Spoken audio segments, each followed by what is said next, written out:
I'm very, very delighted to pass the baton to Brad, who has already done this talk for us in Suffolk, and I'm looking forward to hearing it again. And with that, I'm going to stop my share and hand the floor to you, Brad. Thank you very much indeed.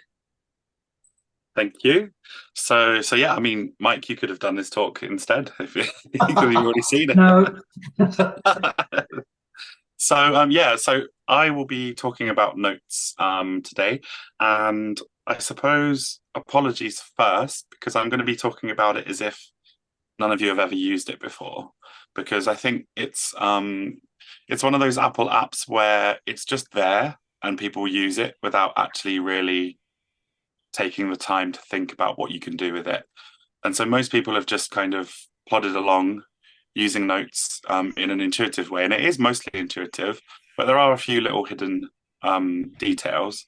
So I'm going to go through it from a zero perspective, starting from zero, and literally just explain the layout and just how everything works.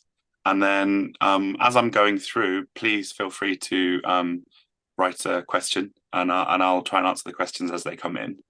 But yeah, let's begin. So I need to share my screen, share everything. Okay, so oops, jumping ahead. So yes. So yeah, I remember when Notes first launched, it was quite a big deal in those days, because with the first iPhone, it was one of the few apps that you had on an iPhone. There weren't many things you could actually do with an iPhone other than browse the internet, send an email, and make a phone call.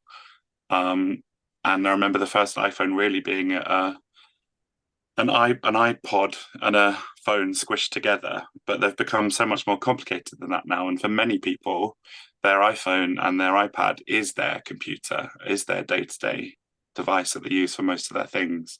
And so Notes for people has become quite a big and important app from its very humble, basic beginnings. So the first thing I'll do is just talk us through the interface. So as with most Apple kind of homegrown apps, you have this kind of three-pane system where you have the sidebar on the left, and then you have this central bar, which is your actual notes, and then the right bar is the content of a selected note. And you can tell which note's selected because it's yellow at the moment. And then I'll just go through the tools at the top. So the first button is just to hide the sidebar, which is quite important if you're on a smaller screen, like a smaller laptop. Sometimes it doesn't leave much space for you to see your notes. And then next to that, you've got the two view options. So you've got your list view, and then you also have this more visual view, which I'll talk about later, actually. And then next to that, you've got the bin icon, which, as you imagine, allows you to just quickly and easily delete a note. And then moving to the right, this is where we actually do the kind of creation of our notes. So the first button there is a new note button. So I'm just going to write new note. Oops. Pretty straightforward. The first button after that is your formatting button. So Notes has only really quite recently had more of these formatting options added.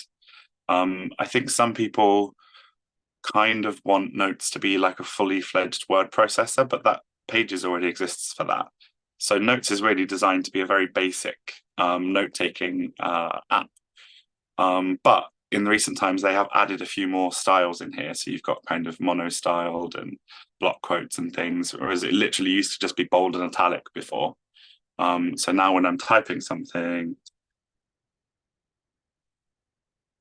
I can just at any point just change it to a heading, subheading, that kind of thing. And it's quick and easy to do it from there. Monostyled is good if you're writing some code, for example. And it adds that shaded background too, which is quite useful. And then block quote. So this is an important quote. Highlight it.